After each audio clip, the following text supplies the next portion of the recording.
Maxi Comparo chez Enduromag, c'est la totalité de la production ou rien. Pour le Comparo 302 en 2021, pas moins de 7 motos et c'est du jamais vu. KTM, Husqvarna, Beta, Sherco, TM, Rieju et GazGaz, direction l'Auvergne.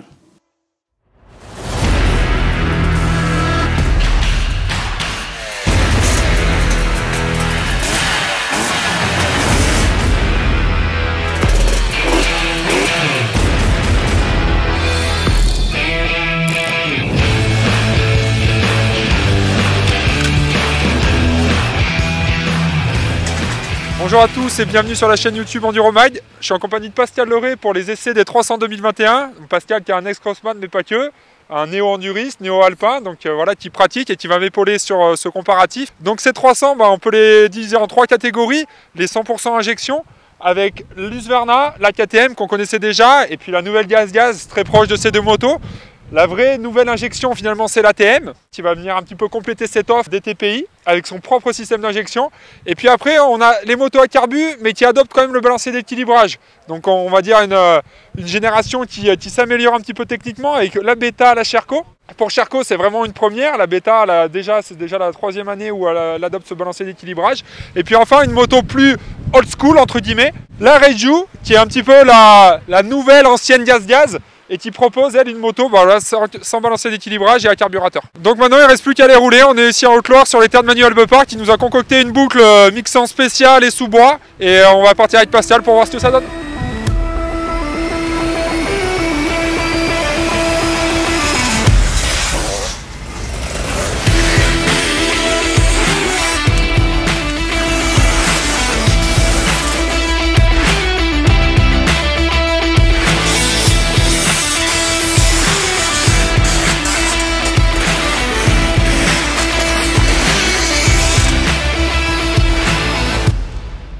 Donc on va commencer Pascal avec les TPI, un modèle injecté, un moteur injecté qui est développé depuis 2018 mais avec une nouvelle arrivée la GazGaz. Toi tu as trouvé des différences entre la GazGaz, la KTM et la Husqvarna, laquelle tu préfères parmi ces 3 motos? Il y a une différence flagrante entre la GazGaz, l'Husqvarna et la KTM. Donc dans l'ordre je les classerais plutôt par rapport à l'injection, la GazGaz un peu en dessous de la KT et de l'Husqvarna. Pour le châssis, l'Husqvarna est vraiment meilleur grâce aux biellettes que la KTM n'a pas.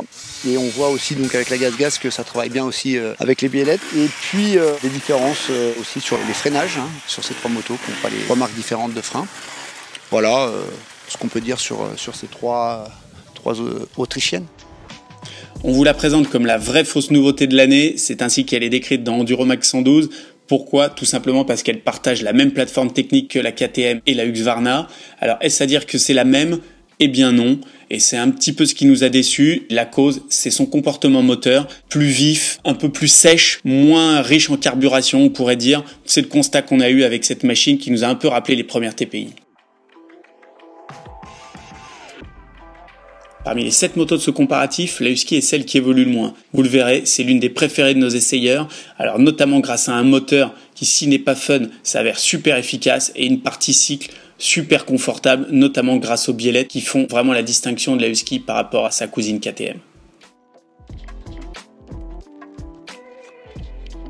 Facile. Voilà comment on peut décrire la KTM, la pionnière en matière d'injection, puisque dotée du système TPI depuis 2017. Ce qualificatif, elle le doit notamment à un moteur ultra exploitable à bas régime. Vous découvrirez aussi que les commandes sont irréprochables, que ce soit l'embrayage ou le freinage, bref, vous avez une machine super homogène et facile.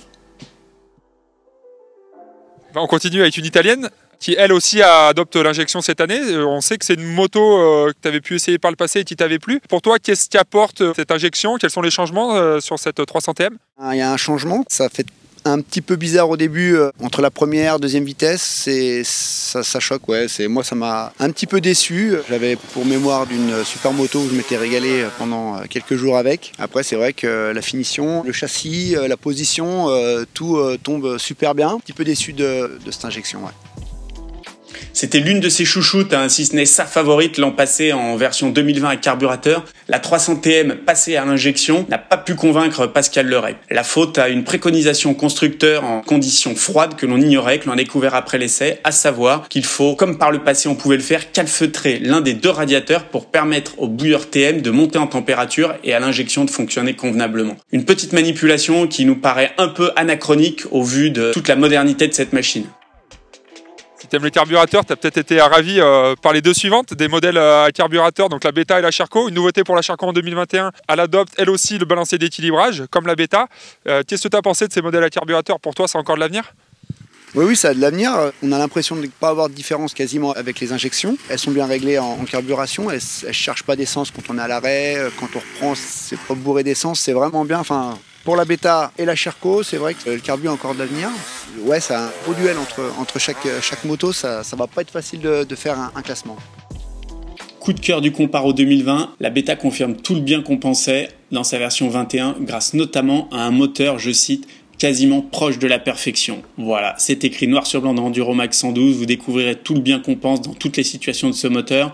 Allez, à noter le petit bémol, des suspensions un peu fermes avec cette version Factory munie de Kayaba. C'est certainement la plus grosse évolution de ce comparatif. La Sherco SE dans sa version Factory revient avec un balancier d'équilibrage passé par un régime minceur. Le résultat, il est tout simplement bluffant. Fini la fouille, fini le côté sauvage des versions qu'on pouvait connaître jusqu'ici. Elle joue clairement maintenant sur les plates-bandes de la Beta qu'elle rejoint pour devenir une nouvelle référence de la catégorie. Bon, mais on présente quand même la dernière avant que tu nous livres un peu celle que tu as préférée, la Reju. Donc la Reju qui a aussi un modèle à carburateur, super bien équipé en Kayaba, qui n'a pas le balancier d'équilibrage. On pourrait la qualifier d'old school, mais pour toi, elle reste quand même dans le jeu. Ouais, pareil, c'est vrai qu'un petit peu en dessous quand même de la Sherco et de la Beta et forcément des injections, mais super moto, bien fini, on trouve notre place dessus rapidement. On voit la finition et tout, c'est vraiment bien fait. À 9 200 € dans sa version MR Pro, la Reju est encore 1000 € moins chère qu'une KTM. Pour le prix, vous n'avez pas d'injection, pas de balancier d'équilibrage, mais un bon vieux carburateur et un comportement à l'ancienne avec des mi-régimes bien forts, une conduite sur le couple où il faut passer des rapports, mais vraiment pas de quoi l'acheter aux orties. Elle reste super bien équipée et efficace, on l'a aimé cette moto. Et bon voilà, sans tout dévoiler, toi si tu devais en choisir une aujourd'hui pour faire de la randonnée, tu choisirais laquelle? C'est dur, mais je pense que je prendrais l'Husqvarna, moi, ouais. C'est vraiment la plus polyvalente pour moi. Et si tu devais t'aligner sur une course, un championnat de France pour faire de la spéciale, plus typé chrono? Bah, je prendrais l'Husqvarna aussi. Et ben voilà, c'est simple. Merci pour ton avis, Pascal. Abonnez-vous à la chaîne YouTube EnduroMag et retrouvez l'essai complet dans le prochain numéro 112 qui sera dans les kiosques début mars.